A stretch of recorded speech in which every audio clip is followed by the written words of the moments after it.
Okay, alright, so we've done the brake inspection on the Toyota MR2. Before we do the repair, I want to go over some of the components, the inspection and how they work, and give you guys some background on it before we actually go and do the actual job. So we're going to start out with the rotors. The rotor from the car. And the first thing that we're going to do with this rotor, and by the way, this is a slap-off rotor. So meaning that it slides right off. It doesn't have an integrated hub. This is a integrated hub type rotor. So you can see here that it actually has a hub with bearings, and it's one piece. So you can see here's the bearings and the seal.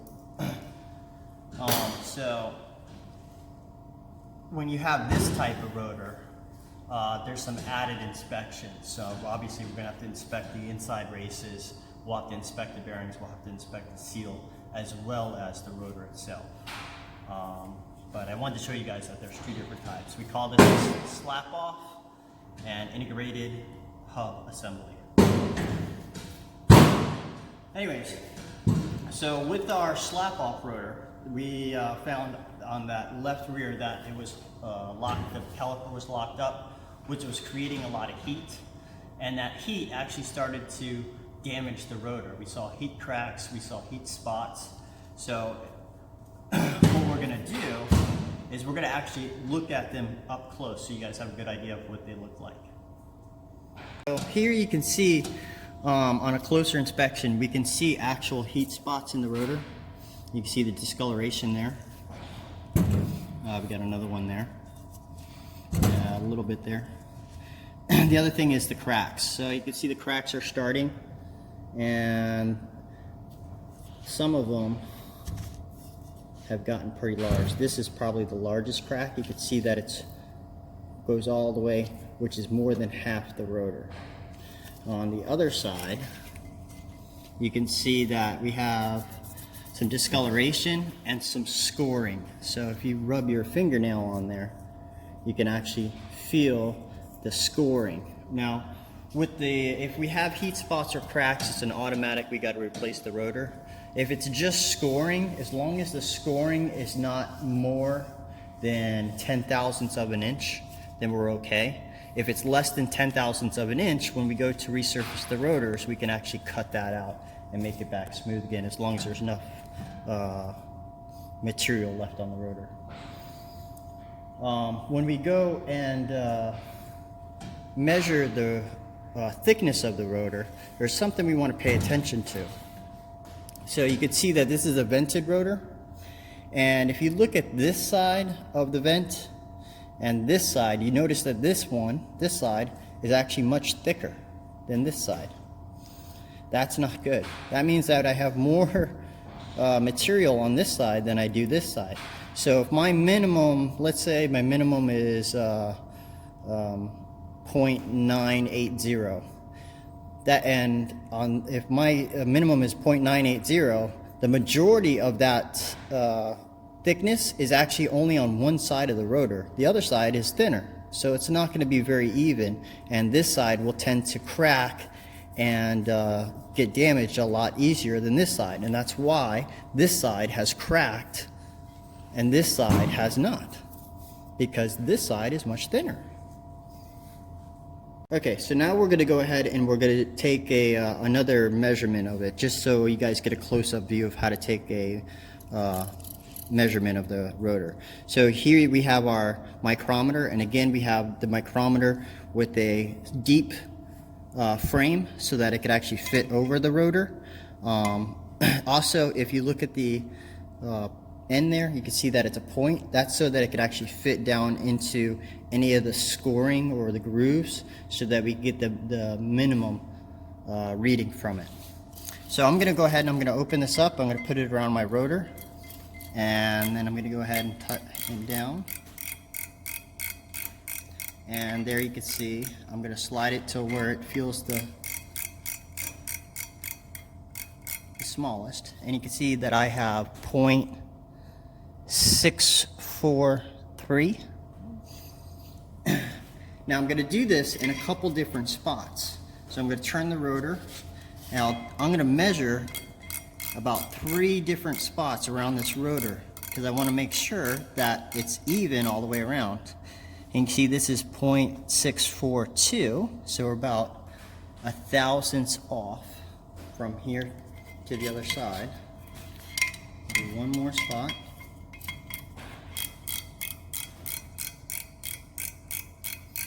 And here I got 0.649. So you can see I have a couple thousandths of difference in variation. It shouldn't vary more than 0.005 of an inch on a medium size truck. On a light car, that spec's going to go down. It's going to go down to about 0.002 of an inch. If I have it varying as this is spinning down the road, that means that it's thicker, thinner, thicker, thinner, thicker, thinner, right? And so as the pads are riding along it, it's going to push the pads in and out, in and out, in and out, which is going to cause a vibration. So you want it to be as smooth as possible. Okay, so looking at our brake book under 91 to 95 MR2 on the rear disc with single piston caliper, we can see that our normal thickness is 0.627. Our discard number is 0.591. We're actually reading our lowest number is 0.642. So we're well above our discard, and we could resurface this rotor if we needed to, but unfortunately it is cracked, so we cannot. So one of the last things we're going to do is we're going to look at the hub.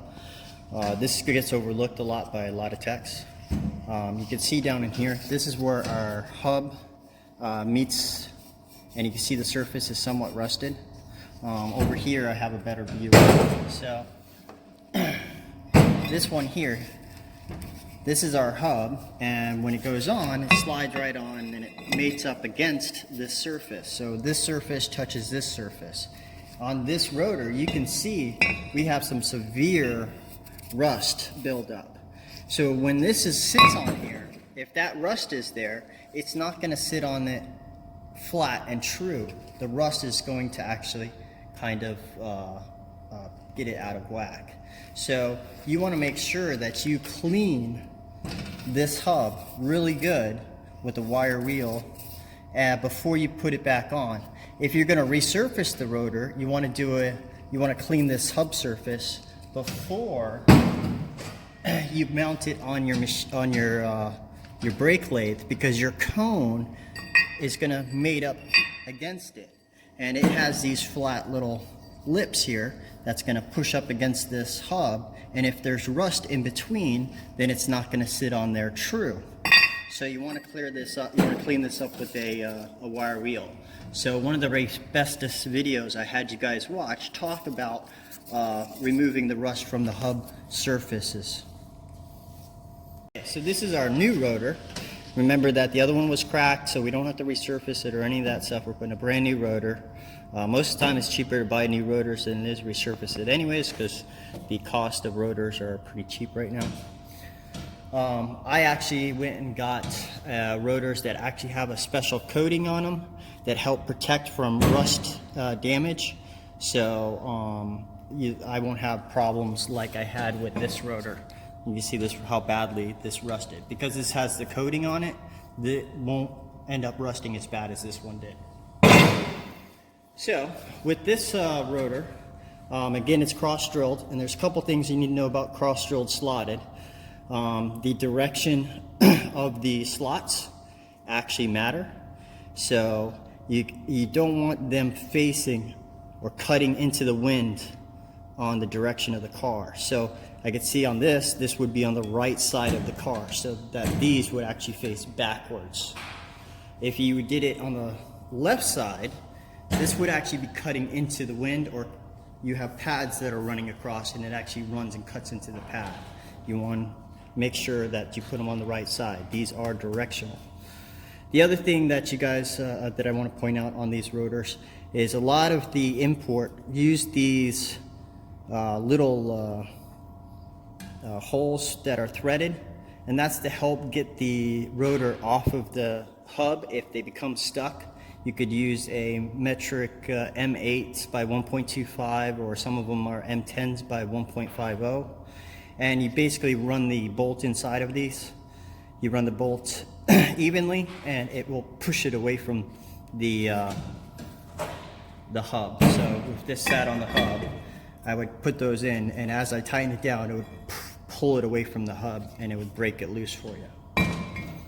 So this is the rear caliper. I pulled it off already, and we're going to inspect it. One of the things I want to show you, once we get this bolt off, there's two sliding pins that we got to inspect. So I'll remove this bolt.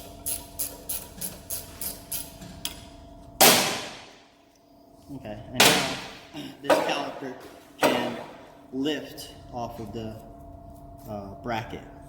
Now, one of the things I want to show you is where this bolt, I just had this bolt, right? This actually moves in and out. That's a pin. You can see it moving in and out. It's really tough because it's kind of stuck. So you want to check that. That should move in and out nice and freely. Also, if we were going to reuse this caliper, we want to go and clean it and lube it back up again.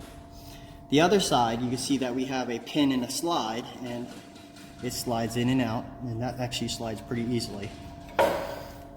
So we're going to inspect that and make sure that it's clean if we were going to reuse it. The caliper itself, this bracket, should be cleaned before we reuse it. Especially where the pads are going to sit. So if you look right here, you can see this is where the pads go. The pads are going to sit in there, and they got to sit in there nice and be able to slide in and out nice and easy. So if I have a bunch of rust built up there, it's not going to slide nice and easy. So usually we'll take these out, and what I like to do is take them and put them in a sandblaster and sandblast and get all of that rust, especially where these clips go. Right under these clips, you can see the rust that built up. So I'll get sandblast and get that all nice and clean before I put new clips back on. Okay, so once I got that bracket cleaned up, I'll take this caliper, and now I can work on the slide here. So basically all I'm going to do is I'm going to force that out, and there it is there. And I'm going to inspect this pin and make sure that there's not any rust or bad corrosion or anything like that. And I can see that looks pretty good. I just need to get some lube on there. So when I go to lube it, you want to make sure that you're using the brake parts lubricant because it's designed for the amount of temperature that these calipers and pins are going to have.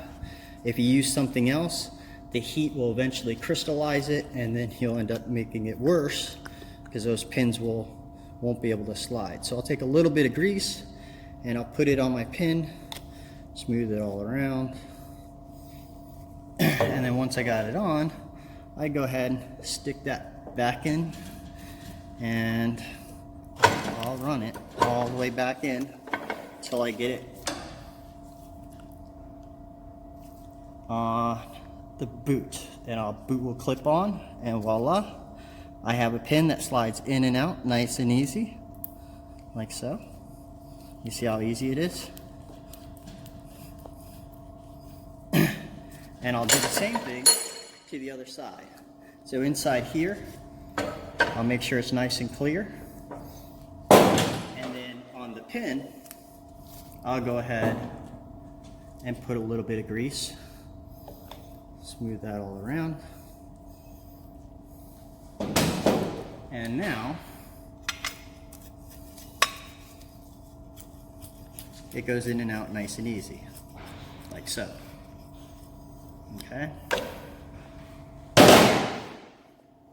We inspected the piston pins, and I showed you how to clean them or how to lube them after you clean them. Make sure you clean them before you lube them. Don't lube up dirt. Next thing we're going to look at is the caliper itself. So basically I'm looking at the condition of the caliper. I want to look at the piston, and I'm looking around the piston at the piston seal, and here you can see that the piston seal is pretty much gone. A good one looks something like that. All right. And the other thing is I want to make sure that the piston moves out and in freely. Now on this particular model, this has a integrated rear parking brakes into the caliper, which means the piston not only moves out and in with the fluid, but when you pull the emergency brake cable, the cable pulls this lever, and when this lever moves out, it's going to go ahead and turn the piston, which is going to come out. So if you watch that piston there, you'll see when I actuate the lever, this piston should come out a little bit. And you guys can see that there. And that's how it should work. The problem is when you go to receive the pistons back in, because it's on a screw, you can't push them in. You have to rotate them in. And there's a special tool to do that. So you need a rear disc brake tool like this. And this has a little adapter with two little tits on there. Those two tits are going to line up with the two slots right there. This is going to act as the backing pad to put pressure on that adapter. So I'm going to set this up for you guys to see. So you can see I'll run this in a little bit. I'm going to line the tits up with the hole. And then I'm going to adjust this nut, and that's going to pull the backing plate back till it hits the caliper. And now this is trying to go this way, which is forcing the shaft to push on that piston. So you can see there, it's going to do that. And then what I'll do is I'm going to rotate the shaft, and that's going to twist the piston, and it's going to push that piston back in, like so. It's already pretty far in, so it didn't go a whole lot. A lot of times you'll see that piston, it will be all the way out here, and you have to twist it quite a few times to get it to recede all the way back. So now that piston is back inside there. When I'm done, I have to line these tits, or these slots up, because on the pad itself is going to have tits on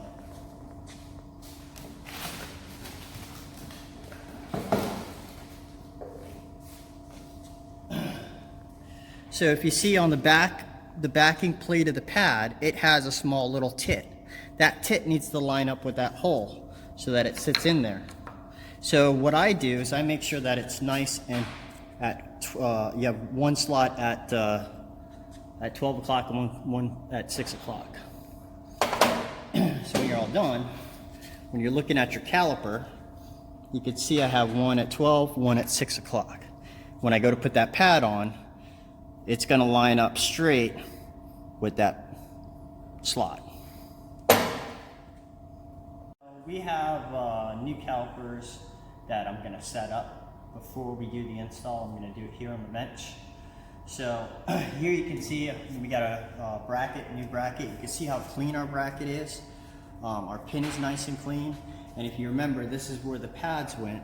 Remember, we had pads that went in here. And you can see how nice and clean it is. And on the other side, they go on here. And you can see how nice and clean these areas are. Okay, so now what we're going to do is we're going to take a little bit of grease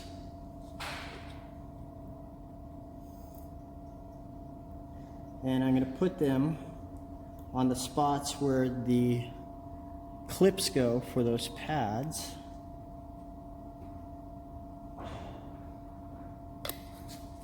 So, and the reason I put the grease in there is so that I don't get any rust buildup under the shims. When you go to put the shims on, you got to make sure that you're using the right shim on the right side. These are all directional. So I'm going to put this shim on, and if you look at it, you'll see that the shim sticks out towards the back. If I put that on incorrectly and I used it on this side, Now it's sticking out on the inside, and if you remember, the inside, that's where the rotor is.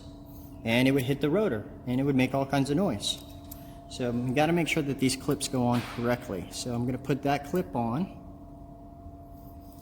And put one up here.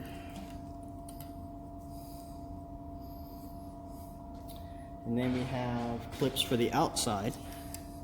Again, same idea. If I put it on the wrong way, you can see how it sticks out towards the rotor, and the rotor would hit it and make noise. So make sure that you're putting it on the correct way.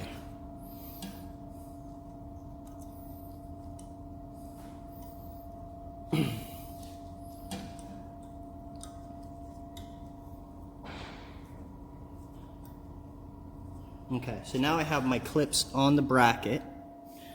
And again, we're going to lube them. I typically lube the actual pad rather than the shims themselves. So I'll take the pad like so. And you can see on the pad itself, this is where the shims are going to touch. So anywhere that those metal shims are going to touch, I want to have a little bit of grease. So I'm going to put a little bit of grease on it. And then I'll go ahead and I can insert the pad itself. Like so. And you can see that I have grease in there. So it's going to be able to slide very nice and easy, not a problem. You remember our tit, it's straight. When the caliper comes down, it's going to slide right into that tit. I'll go ahead and do the same thing for the outboard pad. On this one, the pad, the clips are going to touch on the inside there.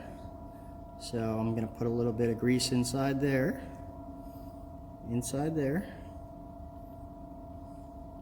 Like so.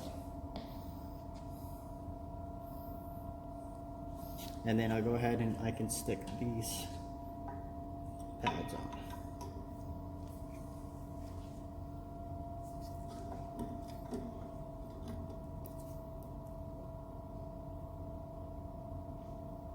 Like so. Now, I can take my caliper, and remember my caliper slides onto this pin.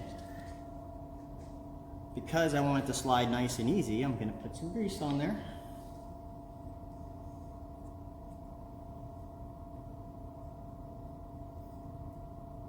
Like so. And now I can take my caliper and slide it on. Okay, so you can see it's on and nice and free. The last thing you want to do is, even though these pads have shims, and that's to help with the noise, remember anytime you have metal and vibration, you're going to get a noise. So that's the reason they put the shim, to help reduce that noise. But you can take it a step further, and you can see when the caliper is going to push on this, the piston's going to push on the back of this pad. So what I'll do is I'll put a little bit of grease on that piston.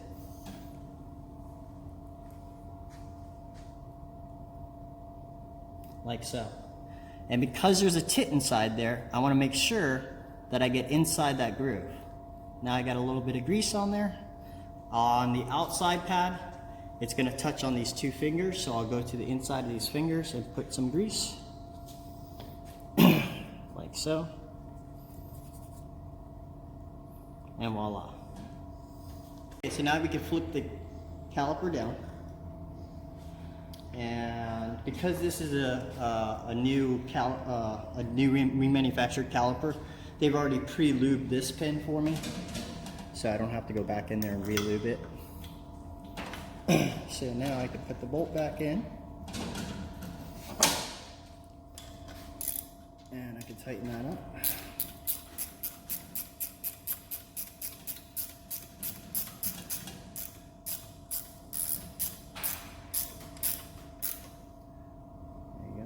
And I can refer back to my parts specification book, which is actually will give me the torque specification.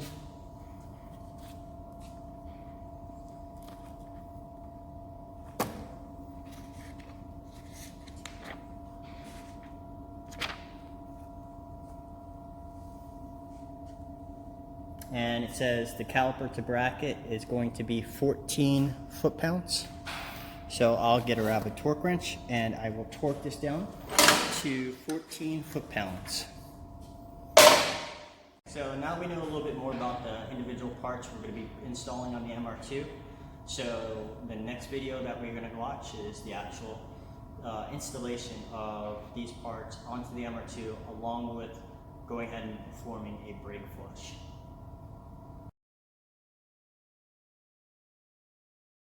Caliper, I can flip it down.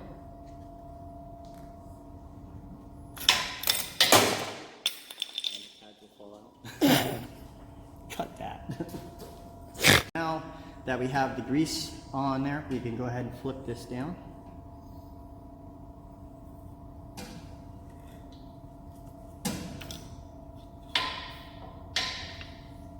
Yeah, push it on you. You can go ahead and you can flip the caliper down now.